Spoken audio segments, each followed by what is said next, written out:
Olá, sou Eleutério Gavan, podcast On News, recebe Zico, a lenda viva do futebol brasileiro.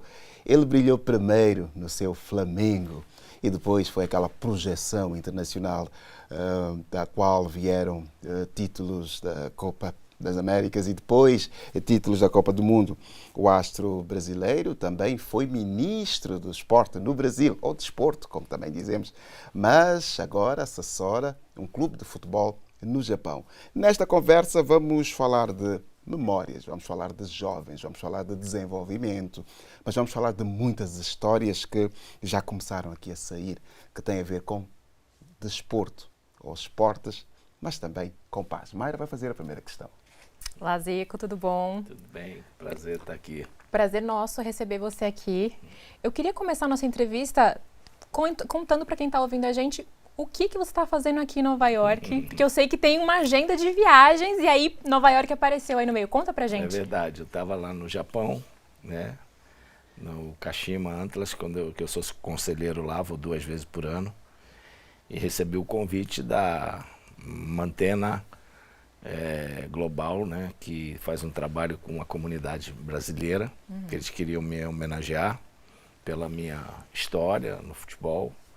E eu saí de lá num voo, coincidência que o jogo nosso era sábado e terminava 10 horas da noite, eu voltei para Kashima para dormir, mas dormi só 4 horas, porque a gente tinha que pegar o avião de Kashima para Tóquio, em Haneda, tipo 1h30 de carro. Mas deu tudo certo. E aqui, como é para frente, eu saio de lá 11 horas da manhã, chego aqui 11 horas da manhã também. É o mesmo... Tem umas horas. Tem umas horas, é. Aí o evento era à tarde, então me fizeram uma homenagem muito bonita, né? Um belo troféu, design, e fizeram um grande almoço, chamaram muita gente de comunidades, muitos torcedores do Flamengo também, que veio gente do Canadá, veio gente de outros países. E no dia seguinte tinha outra, fui lá homenageado na prefeitura de New Jersey, né? Lá em Newark. E também muito legal. Hoje ganhei o título de cidadão de Newark lá na Jersey. Então foram 2 dias muito bacanas, muito especiais e feliz, né? Porque eu, dentro da minha história, sempre procurei fazer trabalhos voluntários de ajuda a entidades no Rio de Janeiro. Esse ano completa 20 anos do Jogo das Estrelas, que é um jogo que a gente faz em dezembro no Maracanã, que a arrecadação vai todas as entidades do Rio de Janeiro, todas, quer dizer, algumas que são indicadas por jogadores que participam. Então é muito legal e pelo que eu vi aqui, o trabalho que a Mantena faz é um trabalho muito legal para a comunidade brasileira. E dentro disso, 2 amigos, né, que nós temos, o Mário, que hoje trabalha na academia da CBF e foi jogador de futebol também, e o outro, Cezinha, que é de lá de New Jersey, tem uma escola de futebol lá, e eles criaram 2 clínicas de futebol. Eu tenho uma escola de futebol Zico 10, e com isso a gente está tentando abrir mercado. Já fiz várias clínicas aqui em Nova York, em Orlando. Uma marca que ficou. Estávamos aqui a caminhar e muitos não brasileiros estavam falando de Zico, Number 10. Esta é a proposta que pretende trazer somente para estes jovens aqui nas Nações Unidas, tendo visto, enfim, um movimento em pouco tempo na luta pela paz. Acha que um dia poderia contribuir no momento em que temos muitos conflitos no mundo? Exatamente, né? Eu acho que às vezes você quer contribuir, mas tem que descobrir uma maneira, qual a melhor maneira. O futebol, principalmente aqueles que estão em atividade, tem muito mais facilidade, muito mais mídia, muito mais espaço. E o futebol, ele, por ser uma modalidade, um esporte que agrega e que tem maior visibilidade no mundo, deveria ser importante dar um passo a mais, não só estar no meio do futebol. Ele tinha que ter um espaço amplo para ajudar os países, ajudar nos conflitos, porque as pessoas, quando têm futebol, nós tivemos no nosso país o maior jogador da história, que é o Pelé, grande referência, importante para todos nós, que na África parou uma guerra.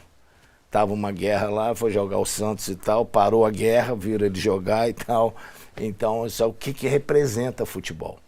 Então, eu acho que os jogadores hoje fazem muitos trabalhos bem sociais, mas de maneira individual e não coletivamente. As confederações, e eu acho que até a própria FIFA que faz um trabalho, porque eu acho que acabam fazendo só quando tem algum interesse por trás. E eu acho que solidariedade ela precisa ser feita sem você visar nada mais na frente. Você visar sempre o objetivo de melhoria, de tranquilidade, de realmente ajudar aquelas pessoas que estão no meio do conflito. Eu queria voltar um pouco daquele tempo que o senhor foi ministro do esporte, acho que conectando com isso que o senhor estava falando. Quais que foram as oportunidades ou as boas práticas que o Brasil tem no esporte, especialmente no futebol, por ser um esporte tão democrático que tem no país inteiro, tanto dentro quanto fora do país? Como foi aquela experiência? Eu acho que o mais importante que a gente procurou deixar foi a mudança da lei. É a lei que rege o esporte, porque muita gente pode ver o ministro do esporte é do futebol. Não é do futebol, eu não fui lá. E por incrível que pareça, eu quando jogava tive um conflito com a CBF, com o presidente da CBF, e foi a única entidade, a única confederação que não me apoiou. Porque também não precisava, as outras precisavam, né, das verbas do governo e tal, então sentem. Mas eu sofri um pouquinho de preconceito ali no início por ser do futebol.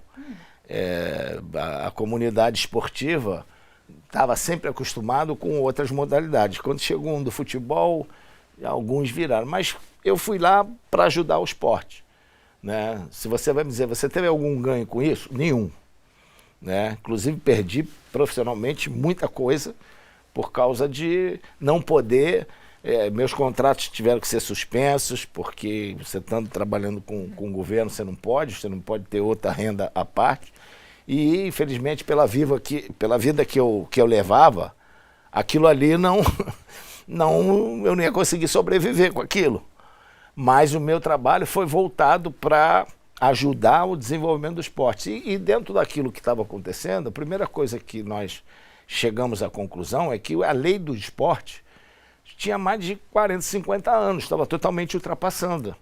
Então nós modernizamos, ficamos 6 meses nisso, fomos a Portugal, fomos viemos aqui nos Estados Unidos, fomos a alguns outros países, Japão, que tinham modernizado as leis, adaptado, e fizemos uma adaptação para o Brasil.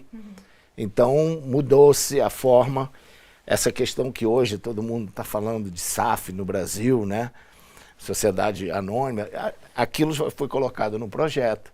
A questão das votações, da participação da comunidade de cada esporte nas votações dentro da federação, porque é inadmissível que você tenha numa entidade esportiva um cara ficar 20 anos, 30 anos. Será que só tem ele que entende daquela modalidade? Então a gente tentou modernizar isso, fazer com que as pessoas de cada modalidade pudessem votar, participar das eleições. Algumas coisas foram aprovadas, outras não. Agora, o trabalho foi deixado, né? Foram criadas ligas, não tinha ligas. E aqueles que criaram ligas, por exemplo, liga de basquete, liga de vôlei, liga do automobilismo. Um sucesso tremendo no Brasil hoje. Só o futebol que não cria liga. Futebol continua lá, a federação, a confederação tentando fazer e não muda nada. Continua, cada um puxa para o seu lado e tal, melhor. Mas todo lugar do mundo tem uma liga. A CBF não deveria se intrometer num campeonato. Os clubes é que tem que resolver. Mas os clubes acabam sendo tendo a CBF fica com eles nas mãos para fazer o que eles querem, né?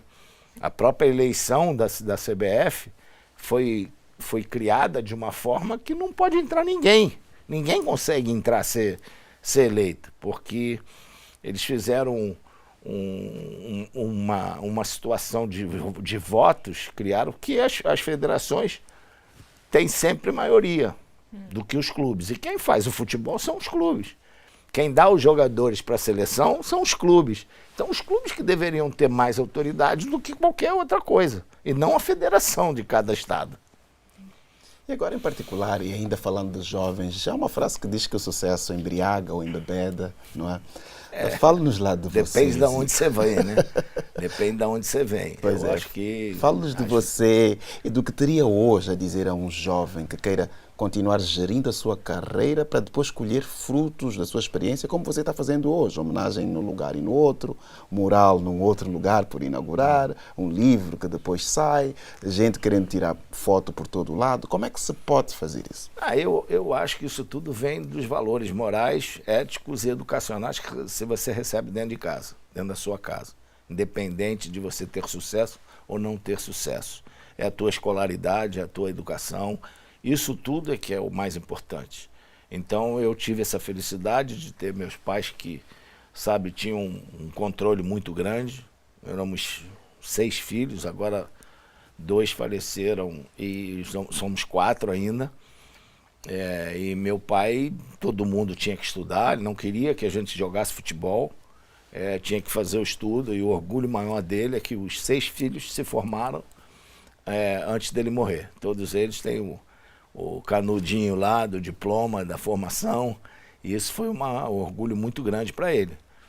E até o meu irmão mais velho, que era jogador de futebol também, ele ficou 2 meses treinando no Fluminense do Rio, e só depois que ele convenceu meu pai que ele ia continuar na escola, continua para se formar, é que ele foi falar com ele que ele estava já no Fluminense e tal, aí o meu pai aceitou. Quer dizer, eu já tinha mais 2 irmãos que foram profissional, fui o último, eu era o caçula, então para mim foi mais fácil, a porteira já estava toda aberta. E eu acho isso, normalmente, um percentual grande vem de famílias humildes, famílias de comunidades, jogadores, e às vezes não tem um preparo adequado. E o garoto, de repente, tá ali, começa a ter um resultado, aí ele está num salário baixíssimo, de repente ele em um mês muda tudo, muda a vida dele. Se ele não tiver pessoas, principalmente familiares, que estejam em volta dele para cuidar, para ajudar, mostrar aquilo tudo um dia vai passar, né? Eles entram numa situação de primeiro se divertir, primeiro é o luxo e tal, e isso não dura para sempre.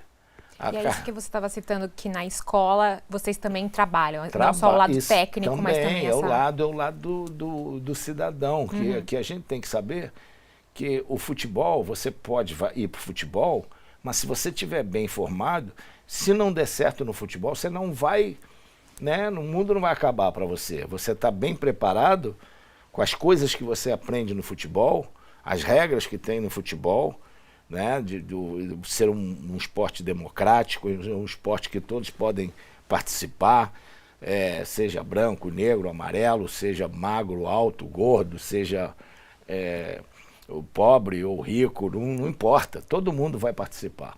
Então todo mundo tem que obedecer as regras ali, né, as regras do jogo, respeitar os professores, os técnicos, os juízes. Então isso tudo te dá uma condição boa de você, não deu certo no futebol, você vai ter todos esses itens para qualquer trabalho. Viver em grupo, viver em união, quer dizer, o futebol, você não pode jogar para si. É um esporte coletivo. E esse esporte coletivo te faz entender que você é uma peça, uma engrenagem daquele grupo. Né? Se você, lógico, tem mais qualidade, você vai ter um destaque maior. Mas você depende dos outros. E isso você tem que saber que todos têm que dar o seu melhor para o time, em benefício do time. Então isso, quando o garoto aprende desde cedo, ele leva isso para o resto da vida. Eu vejo o futebol hoje, por exemplo, muito individualista. Quando eu vou conversar com as crianças e tal, eles não perguntam como é que foi o seu título, você ganhou muitos títulos, você foi o melhor quantas vezes? Entendeu? Então, quando vai para o lado melhor, é o tal fulano e tal, só falam no melhor. E o esporte coletivo? O esporte coletivo não tem o melhor. Você tem o esporte individual, que é o tênis, que é a Fórmula 1, né, e tal. Agora, ainda tem por trás deles, tem lá o técnico, tem lá o carro, o construtor e tal, tem assim, mas ele tem que decidir tudo ali sozinho, né? Na direção. É o talento dele sozinho, que vai, né, ser ajudado pela máquina. Agora, no futebol, não. Você é bom na tua posição, tem outro que é na posição aqui, tem outro lá atrás. Tudo depende deles. Então, você não pode pensar em você. Então, eu acho que isso é uma das coisas, até mesmo nas palestras que eu faço pelo país, explicando isso, né? Que no esporte coletivo é o nós que tem que prevalecer, não o eu. Entendeu? Então, é sempre assim. Minha vida foi toda pautada nesse sentido, no nós, né? Certo. Zico, agora então tá aqui em Nova York, vai para Las Vegas, vai para o Brasil e para Paris? Para Paris, quer dizer, eu não tive a felicidade de disputar uma Olimpíada. Fui cortado para a seleção na última convocação. Você vê como é que são as coisas. Eu fui para o pré-olímpico, fiz o gol da classificação que ganhamos da Argentina de 1-0, eu fiz o gol, e fomos classificados para ir para a Olimpíada de Munique. Até aquela Olimpíada que foi triste, que teve o atentado lá, foi brabo. Aí eu não fui cortado. Então foi uma da maior decepção que eu tive na minha vida, na minha carreira. E foi a única vez que eu quis parar de jogar futebol. Meus irmãos é que não deixaram. Fizeram bem eles. Então, eu tive, quando chegou a Olimpíada no Brasil, eu fui um brasileiro que não tive a felicidade de ser convidado para carregar a tocha, enquanto alguns que hoje estão de tornozeleira eletrônica carregaram. Então foi outra decepção, né, em termos de Olimpíada na minha cidade, no meu país, ver tanta gente ter esse privilégio, e eu que ali eu não vou ser humilde ali pelo que eu fiz, pelo meu estado, pela minha cidade, no mundo inteiro, né? Seja na Itália que eu joguei, seja no Japão, eu tinha que pelo menos receber um convite para isso. E não aconteceu. Então foi outra frustração. O Japão, quando fez a Olimpíada, eu não tinha nada a ver com o esporte olímpico japonês. Só que Kashima era uma cidade que ia ter os jogos de futebol, o estádio do Kashima. E o Comitê Olímpico Japonês me chamou, me fez convite para carregar a tocha lá. Então isso foi meio que um tapa na cara lá do nosso país. E aí agora me convidaram para ser um dos padrinhos da delegação brasileira. Então, quando eu chegar no Brasil, dia 23, estou viajando para Paris para ficar lá uma semana e tal. Aí alivia um pouquinho todo aquele... Porque são outras pessoas também, né? Mas isso foi uma decepção muito grande que eu tive de não poder ter tido a oportunidade de disputar uma Olimpíada. Vamos falar do que quer que permaneça, não é? Qual vai ser a marca de Zico que deve permanecer como legado? A minha determinação e o amor ao futebol, né? Eu sempre fui um cara muito determinado, sempre procurei, dentro daquilo que eu pensava sobre futebol, sobre o que eu vi, tive o privilégio e a felicidade de ter 3 irmãos que jogaram futebol. Então você vê, acompanhar o dia a dia deles, ver o que foi bom, o que não foi, eu já peguei tudo de mão beijada. Então eu, modéstia à parte, sou uma pessoa muito observadora e uso a minha inteligência para isso. Então eu não deixei em nenhum momento que quando eu comecei a jogar, que viesse sucesso, isso sabe, me deixar com, né, alguma coisa a mais. Então, tranquilidade, eu sei que isso tudo um dia podia acabar e tal, mas tive também outro privilégio de jogar no clube da maior torcida do país, do Brasil, né? Joguei 10 anos na seleção, então você aparece para o mundo. E o Flamengo, sabe, hoje são quase 50 milhões de torcedores, não é fácil.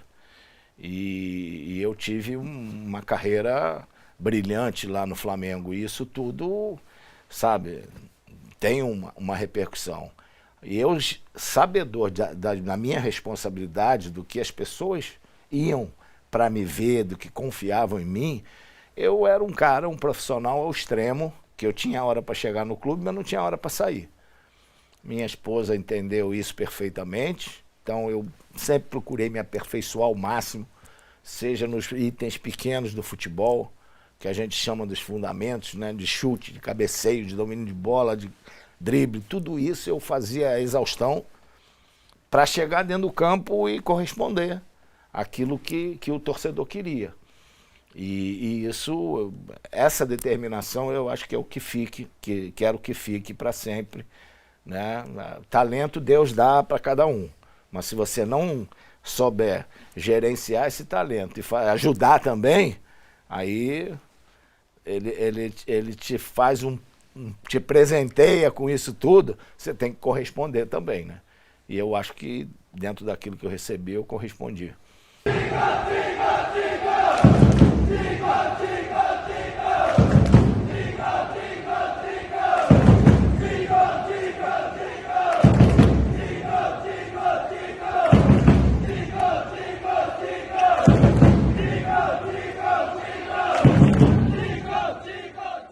Obrigado, Zico.